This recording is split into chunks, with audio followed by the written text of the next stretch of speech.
हिंदू धर्मातील अद्वितीय आणि श्रेयस्कर परंपरा म्हणजे गुरु शिष्य परंपरा।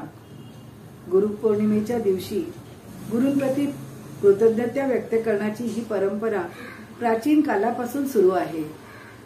परंतु आजचे युग हे धर्मयुद्धाचे युग आहे। संपूर्ण पृथ्वीवर अधर्माची सावट पसरलेली आहे। अशा काळात धर्माच्या बाजूने उभे राहणे हाच साधनेचा मार्ग आहे।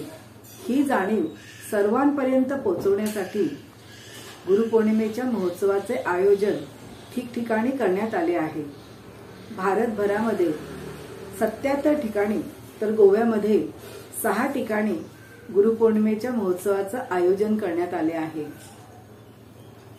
श्री सिद्ध पुरुष नारायणदेव मंदिर, कानकाबांध, मापसा येथे सायंकाळी 5 वाजता, संत गाडगे महाराज सभागृह, पुंडलिक नगर, परवरी येथे सायंकाळी 5 वाजता, श्री महारुद्र हनुमान मंदिर सभागृह, नवेवाडे, वास्को येथे सायंकाळी 5 वाजता, बाबू नायक सभागृह, मारुती मंदिर, दवर्ली, मडगाव येथे सायंकाळी 5 वाजता, तर राजीव कला मंदिर, फोंडा येथे सायंकाळी 5:30 वाजता आणि सुंदरम सभागृह, बँक ऑफ इंडिया जवळ, फोंडा येथे सायंकाळी 6 वाजता या महोत्सवाचे आयोजन करण्यात आलेले आहे।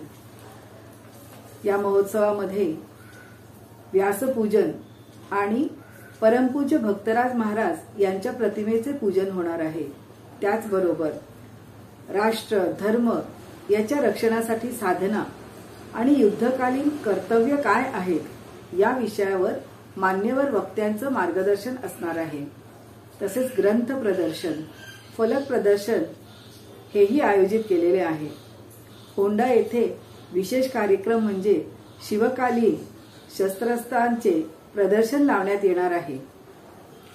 सर्वांनी या महोत्सवाला उपस्थित राहून आध्यात्मिक स्तरावर लाभ करून घ्यावा अशी सनातन संस्थेच्या वतीने आपल्या सर्वांना आवाहन करते।